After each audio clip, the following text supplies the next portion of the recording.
You're listening to Press This, a WordPress community podcast on WMR. Each week, we spotlight members of the WordPress community. I'm your host, Doc Pop. I support the WordPress community through my role at WP Engine and my contributions over on torquemag.io. You can subscribe to Press This on Red Circle, iTunes, Spotify, or download episodes directly from WMR.fm. Each month, we like to do a community-focused episode. We like to call them Word Around the Campfires, where we talk with WordPress friends about events and news within the community. Joining us this week is Mike Davey, a senior editor at Delicious Brains. Mike, how are you doing today? Oh, not too bad, Doc. And yourself? I'm doing really well. And we also have Nick Diego, a developer advocate at WP Engine and a WordPress core contributor. Nick, how are you? Doing great. Thanks for having me. Let's start off with the biggest news in the community this week. Matt Mullenweg's State of the Word address. Matt gave this presentation just yesterday. Nick, can you kind of tell us a little bit about the State of the Word and kind of where it happens, set the scene for us? Yeah, absolutely. So the State of the Word is something that's done each year, and it's delivered by the co-founder of WordPress, Matt Mullenweg. And the goal of the event is to kind of share reflections on the progress of the project during the current year or the past year, and also kind of set the scene for what's going to be coming in the future with WordPress. This year it took place in New York City, and it was actually live again this year to a handful of folks. And we learned a lot of great things about what happened in 2022 and also some things that we can expect this coming year. WordPress is turning 20. That was kind of a big eye-opener for me. The other thing to expect is the end of Gutenberg Phase 2. Nick, can you tell us about that? This whole block project started, Gutenberg project started, is broken into kind of 4 parts. We've been in stage 2 for quite a long time now. And that's kind of everything focused around being able to build with blocks, the different supports and controls and functionality, full site editing, all that kind of stuff. And we've seen huge advancements in 2022 towards that stage 2 goal. There's still a little bit of work left to do, and that will be completed as we move into 2023. But the goal is that once we get to the end of the year, we will be completely done with the bulk of everything that's needed for that stage 2 goal. And then we can look forward to stage 3. So end of this year or end of next year, we should be done with the, phase 2? Oh, my apologies for that. End of 2023. Okay. So 6.1 was sort of the biggest version of site editing so far. Of course, that's how WordPress releases work. Each version is going to be the biggest one or the newest one. But 6.2, I was thinking, was going to kind of bookend that, at least as best as possible, try to wrap up any of the major issues or bugs. Is that still correct, or am I just misunderstanding what 6.2 is going to be doing there? No, you're 100% correct there. I think that there's a few outstanding items regarding full site editing and the site editor. A lot of work's being done there, kind of polishing off some remaining functionality that folks have been looking for. That's all aiming at 6.2. And they talked a little bit about new plugin taxonomies being introduced. And I'm going to say I didn't fully understand that part of the talk. Mike, can you help explain to me what Matt was talking about there? Sure. Essentially, the idea is that plugin and theme developers sort of self-identify what their project goals are through that new taxonomy. Just looking at plugins, though, there's a few different categories they can put it in. One of them being commercial. And I'm in favor of greater transparency. My main concern with that is that a lot of users, especially a lot of new users, may skip right over anything that says commercial. And it seems to me like that might be a barrier for the freemium plugins, especially the new ones that don't have an audience yet. And I mean, just from my personal perspective, the Delicious Brains plugins all have free versions, and those free versions do significantly enhance your capabilities. And so I worry that new users might miss that if the plugins are just tagged as commercial, right?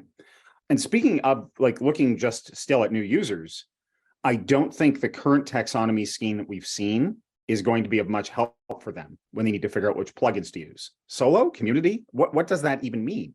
And don't get me started on canonical. I seem to recall there was some confusion about that term just a few months ago, even among the WordPress cognoscenti, right? Like it's not an obvious term to use. And if I were just going in blind, I would see the word canonical plugin, assume that that means it's something you have to have. And then I would question why it wasn't just included in core. All right. So I think maybe the way we're terming them is confusing. Yeah, there seems to be a lot of kind of confusion about this. Maybe it wasn't rolled out great. It sounds like the goal is to help identify a user on the plugin repository of what type of plugin they're getting. It sounds like that's the noble goal. And these are supposed to be self-applied or self-identified. I know that currently there's some folks who are looking at the way that these have been tagged and not fully understanding them. But yeah, you're bringing up some other points too. Just like, canonical. I mean, the terminology of that seems pretty off for sure. Yeah, I mean, I seem to recall the first time I'd ever seen the term, there was a big discussion a few months back about the plugin download stats being removed. And Matt Mullenweg said that, I believe at the time, in a comment on WordPress.org, that the best way to do this would probably be via a canonical plugin. And there were plenty of questions generated from that, like plenty of questions coming from very knowledgeable people saying, what is a canonical plugin? So I think in the spirit of the initiative is a good one. I think there are a lot of plugins in the repository. I'll leave it at that. There's a lot of plugins in the repository, and the more that we can do to categorize them, I think is helpful. How that's done, there's always going to be concerns and questions around that. I think that the commercial thing might actually be beneficial personally. I think that there's a lot of plugins out there that it's hard to tell if they're being actively supported. Is it just somebody who built it and put it out there and just left it? Who's actually behind these plugins? It can kind of cut both ways, I know, but I think that it could also be beneficial to showcase, hey, this plugin, yeah, it's free, use it however you want, but it's backed up by a company, and they are actively supporting this and they're putting dev time towards it. Again, I'm not sure how it's all going to play out in the end, but I do think that the plugin repository is a bit of a wild west, and the more that can be done to kind of tame that, I think, is in concept helpful. Each year we do the Plugin Madness competition over on Torque Magazine. It's coming up in a few weeks or a few months. When I first heard about the taxonomies, I was like, oh, that sounds a little bit like we've got like kind of an enterprise and a maintenance and optimization. We've brought basically plugins into 4 kind of pillars, which is not easy to do. And every year we get a lot of complaints about how we do it, but it's not an easy task. So I can kind of see that. And this is obviously something different. It's not breaking it up into its functionality quite like that, but it is kind of fun seeing other people have to deal with the criticism that we get when we try adding any sort of taxonomy or grouping to things. And Mike actually mentions the developer download issue that came up where stats on downloads were removed, I think probably for privacy concerns for users. Both of these things do kind of have that similar vibe where I think plugin developers, I feel like plugin developers are feeling like this kind of came out of nowhere, or maybe they weren't consulted, or it like they sort of feel like out of the loop on both of these. At least with this one, if I understand correctly, they should be able to fix that. Like there's no fixing the download stats, but I'm actually not sure, to be honest. Like I don't know that you can like once it's set, there's probably some way to change it. Like, for example, because somebody may decide, this was a commercial plugin when I developed it. 5 years on, I'm just making it totally free. So there must be a way to change that setting, but I don't know for sure. Yeah, I don't either. We're going to take a quick break. And when we come back, we're going to talk a little bit more about the community as seen through Matt Mullenweg and the state of the word and what we've kind of learned about 2022 and 2023. Stay tuned for more. Time to plug into a commercial break. Stay tuned for more Press This in just a moment. Welcome back to Press This, a WordPress community podcast. I'm your host, Doc Pop, and we are doing our Word Around the Campfire segment where we talk about WordPress community. Today, we're really talking about the state of the word that happened just yesterday as we're recording. I'm joined by Mike Davey from Delicious Brains and Nick Diego from WP Engine. Mike, I'm curious, what was one of your favorite questions during Matt's famous Q&A segment after State of the Word? I'd have to say that my favorite question was, are we going to get to one universal theme? Because it mirrors something I was thinking when Matt was showing off some of the new stuff about Gutenberg, and he was showing the new 2023 theme with its, like, I think 10 style variations. Because it really does seem to me that seems to be the sort of way that it's driving, right? Is that we may eventually get to the point where we have just sort of one universal theme. and you can change so many things about it, right, fairly easily, that it's the only theme you really need. Now, as Matt did say during State of the Word, we're probably going to see some really weird themes still, no matter how advanced we get with these new themes, right? We're probably going to see some niche themes. I think you mentioned like one that looks like a terminal, that sort of thing. But I suspect we're going to see eventually sort of it driving towards one universal theme. One of the other things he mentioned, you can create themes just using blocks and style variations.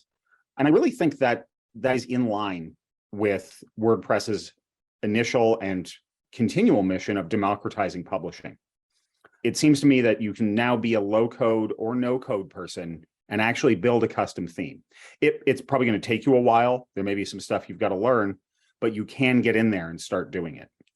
And I think the more open we make this and the easier we make it to do, the more we fulfill that mission of democratizing publishing. Yeah, I agree. And I think that one of the things that we're looking at, as well as maybe there's a kind of a default base theme for WordPress that people can build on. But I also think that when it comes to businesses, it's going to be what a lot of people do. They have their own base theme. Then every single client site or every single site that they build is from that base. Maybe they have some custom functionality that's specific to their business. Maybe they specialize in e-commerce or whatever that may require a bit of a different base. But having a solid base, whatever that might be, whether it's the WordPress base or their own custom base, you can build so much on top of that like never before. I think we're going to see a lot of that, especially in like the agency framework. That makes a lot of sense. That if you're an agency, that you might have a theme that you just kind of like cookie cutter just to start off everything with, and then build around that. I could definitely see that. When I'm looking for themes, I keep finding more and more that themes are actually getting in my way. Even with the 2023 theme that I got, I still ended up like trying to strip it down to the point where like some of the things are still like, I can't find them. I think like the border around the edges or whatever. I'm kind of looking for just a theme that's just a blank sheet to start with. And I kind of wonder if that's maybe going to be what themes start becoming. And then they just have these like patterns and things kind of tucked in on the side. If you want that border, it's going to be tucked in on the side, maybe, rather than kind of baked in. I think the more we bake into themes, the more difficult it actually becomes for some users. Yeah, once you have those controls and you want to be able to change things, the theme can definitely get in the way of doing that. So my favorite question was, I think it was Courtney Robertson asked about certification in the WordPress space. And this has been a highly contentious issue, I think, in the 10 years I've been covering it with Torque. And I was really surprised when she asked Matt about it, that he said that he's kind of come around on it. Matt was one of the people who felt that the idea of certification, the idea that there's a global body saying, here's a test to see if you're qualified, and, kind of organizing that. It just didn't feel very WordPressy. It felt like WordPressy should be a little more self-organized. And even in general, maybe the idea of certification wasn't really a good idea. I got the impression during Courtney's talk very quickly that Matt was like, I've come around on this, and I think it's not a terrible idea. And he didn't say that things are, in the works for that, but just the idea that he's kind of come around on it makes me wonder if there's possibly some sort of certification process talk happening behind the scenes. I know that recently there's certifiedwp.com has popped up as one of the newest groups trying to kind of create a certification process. The whole conundrum that they're trying to solve is these people also hire WordPressers, and sometimes they just don't know what they're getting when they're hiring someone. They don't know if they really know what they're talking about or not. And the hope is that if someone has certification in WordPress, whatever that means, that you can hire them knowing that they'll be able to do what they say they can do. Sort of like a little blue verification badge. Mike, did you have any thoughts on that particular segment? Overall, I think certifications are actually a sign of a maturity, which is not necessarily that WordPress needs to have them. But I mean, WordPress is turning 20 next year, and certifications do provide some assurance to people outside of WordPress that this person knows what they're talking about. For example, you mentioned that somebody may hire a WordPress developer, but they don't necessarily know if that person's competent. And I know enough about WordPress that I'm positive I could convince a small business owner that I know it all. But the fact of the matter is I don't, and I'm not a developer, right? So a certification would help to, I think, alleviate some of those concerns for people outside of WordPress. Nick, do you have any thoughts on the WordPress certification as a program that should be adopted or not? Yeah, I think it's an interesting one. I think that, it gives something for people to strive towards. It kind of creates this collective idea of what it's hard because you got to say, well, what is included in that certification? What are the things that you need to know? I think in concept, I like the idea. It's a little bit gatekeepy, but I do like the idea. The problem I have with it is how fast WordPress is evolving. I couldn't do what I did last year, what I do now, even though I would be considered quote unquote a WordPress expert last year. So I think that this is something that you kind of got to work into that process, whether it's a recertification or hard questions to answer. But in concept, I like the idea, but the how it would work, I think is a bit of a challenging one. It seems in general, like a lot of things are changing really quickly with Site Editor. And I wonder if 2 years from now, it'll feel quite as radical, or if something else will come around, because you're right. Like certification a year ago versus now, it seems like totally, it doesn't mean like it, what's happening in WordPress necessarily, because things have changed so much. I'm hoping things settle down, because it's actually getting a little hard to write tutorials and things right now with everything changing so quickly. Yeah, and maybe this is a perfect time to revisit certifications, because you're 100% right. Once we get to the end of phase 2, things will settle down a little bit more. And it might make more sense because we'll have a bit more of a solid understanding of what it means to be a certified WordPress professional. There we have it. Gutenberg phase 5 certifications. You heard it here first. Mike and I were talking a little bit before the show about Matt's new love of AI. Mike, you want to tell us a little bit about that? I mean, I'm also very excited about AI, and Matt did seem to be pretty excited about, in particular, OpenAI. He mentioned ChatGPT, which I'm sure by now just about everybody's heard about it. The current level of technology we have in AI takes me back to nearly a decade ago, when an editorial colleague asked me if he thought we would be replaced by AI. My answer then is the same as it is now, not completely. There's too many judgment calls to make, and more fundamentally, you need to really understand your audience on a gut level. And I don't think that applies to just editorial and content either. I think that applies to just about everything. AI is an excellent tool, and a lot of work can be automated, and we're rapidly gaining access to the tools we need to do it. And from my perspective, that would free me up to do what really does need human intervention: planning, strategy, and ensuring that what we're producing is the very best it can be and really meets the reader's needs. However, excited as I am about the potential of AI, there are a lot of social implications here that I don't necessarily think that people that really need to be thinking about it have been. And that would be its societal implications. I'm with Bill Gates on this one. At some point, I think we're going to have to start taxing robot labor. That is a policy intervention that goes far beyond anything Matt was talking about. But eventually, I think we will need to do that, because we're going to need fewer people doing fewer things. With that said, I mean, if you've looked at what I've heard about OpenAI's, like ChatGPT can in fact generate code, and sometimes the code works. Like somebody built a working WordPress plugin using ChatGPT. But what I've also heard is that the code it produces, while it may work, is not good code. Right? It does need a lot of human editing. It's not best practice. It's not necessarily secure. It does things in ways that a human developer probably wouldn't. So we definitely still need human intervention there and human oversight and to make those judgment calls. But it is a very, very exciting era. And I think it's really, we're just starting to see the potential. Matt certainly seemed excited about it, as I think almost every CEO is. They're at least, open to the possibilities. The same thing happened a year ago. Everybody was excited about NFTs. I think AI has a longer lasting potential. During his talk, Matt, used a line that was written in ChatGPT kind of as a throwaway gag. Everyone seems to be throwing that into their speeches now. But at the end, Michelle Frechette asked him about Openverse, which is a Creative Commons project where you can upload images or media, music, video, and these are open for anyone to use. And WordPress has adopted Openverse. It's now, something that they're trying to get people to use, and people are contributing. But the question from Michelle Frechette was saying that usage isn't that high. People aren't using it that much. And during his answer, Matt said some of the rules that they use for Openverse include things like no faces can be shown because they don't want to get into legal troubles and worry about releases and stuff like that. They're trying to keep it simple.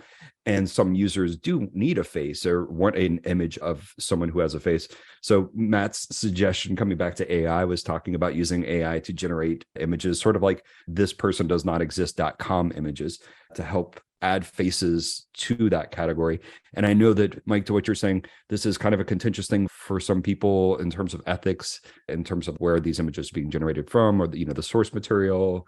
It's pretty interesting, and it kind of caught me off guard to see Matt really excited about it. But I do think there are parts with ChatGPT in particular to help build maybe an article, and you can go through and flesh it out more. I think there's a lot of exciting stuff there. So I get it. We're going to take a final break here on Press This. And when we come back, we're going to wrap up our Word Around the Campfire segment and talk about Playground. So stay tuned. Time to plug into a commercial break. Stay tuned for more Press This in just a moment. Welcome back to Press This, a WordPress community podcast. We are doing our Word Around the Campfire segment with Mike Davey from Delicious Brains and Nick Diego from WP Engine. We are mostly talking about the state of the word address that Matt Mullenweg gave yesterday in New York. And the final thing I think I wanted to talk about was Playground. I know both of you all have interesting things to say with it. Nick, why don't you just kick us off? What is Playground? Oh, that's such a hard question. So Playground, WordPress Playground is a tool where you can spin up WordPress right in your web browser. How it's done is a bit beyond me technically, but I understand that it uses WebAssembly to do PHP and the server, everything behind the scenes in WordPress, all within your browser. So it's a pretty fascinating piece of technology. Even Matt said in the presentation when he first saw it, he didn't think it was possible, but it's a really interesting way for you to spin up WordPress sites right in the browser, and it really opens the doors for all sorts of interesting things. I was understanding that it even allowed you to kind of play with other people's sites. Mike, do you know if I'm wrong on that? I'm actually not sure. I've only used it myself a bit in the last couple of days, but I did report on it back in the Delicious Brain Bites newsletter in early October. And I was impressed by it then, and I'm even more impressed that it's already ready for prime time. My thought when I first heard about it was, that's really neat. I can't wait to see where it is next year. I never expected it to be ready this early. Now, it is still experimental and in development, but there's a lot you can do with it. This is another area that's going to be really helpful for people who are just getting started on their WordPress journey. You can play and experiment as much as you like, and the only investment is time. You don't even need to log in. Like, you do not need to be logged into WordPress org tag. That's the Playground. If you just type in WordPress Playground into your search engine, go to that link, you can start right away. You can get right into the back end of the site and see what does what. Well, one of the things I think is also really cool is that if you want to demo something in WordPress, instead of having to have a user install a local version of WordPress and download the various plugins they need to use to demo, you can set up an entire WordPress site all pre-configured with what you want to have in it. And then that user can just hop in and start experiencing WordPress with your predefined configuration. So new users, great. Showcasing products and features, great. All sorts of cool things that you could do. So you could take something like ACF, Advanced Custom Fields, and have a Playground instance with it. You go in there, you can play around with ACF, learn how to use it, all that sort of thing, all within the browser. So there's a lot of really interesting implications for this technology. Playground is being marketed as a WordPress experience that runs totally in your browser. And as Nick is saying, you can use it to embed a real WordPress site in like a tutorial or a course, or you can use it as part of your pitch when you're sending something to your client. You can kind of put it in there. And then also in the description, it says experiment with an anonymous WordPress website, which is where I was kind of getting the vibe that maybe you could kind of plug in, someone's URL and just kind of play around with it and see if you can modify it and learn how it was made. I was suggested to try using Playground specifically because I have a weird bug that I can't tell if it's in the theme or if it's something I did. And someone was like, oh, well, very easily, you could just put your site into Playground and try switching the theme up a little bit. And, it's sort of like a local install, but maybe even easier. Is it sort of like local in a way? Is it possibly going to be fitting that need?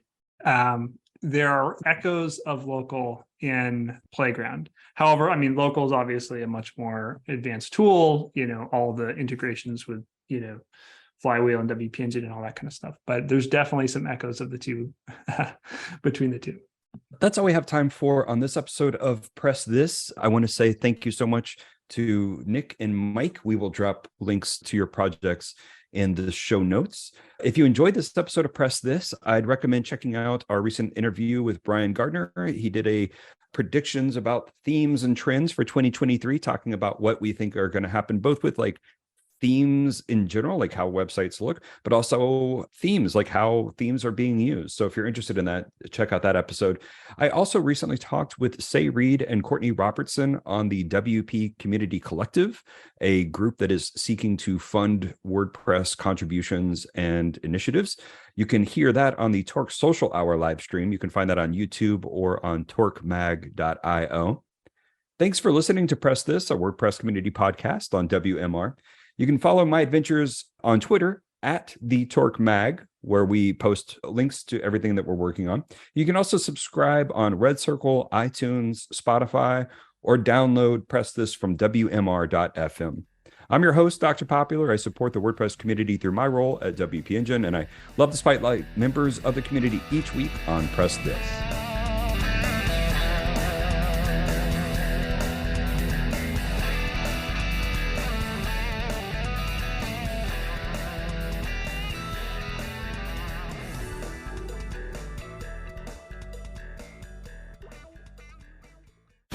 The opinions expressed on this program are those of the guests and hosts and do not necessarily reflect those of WebmasterRadio.fm's management or sponsors. Any rebroadcast or redistribution without authorized consent of WebmasterRadio.fm is prohibited.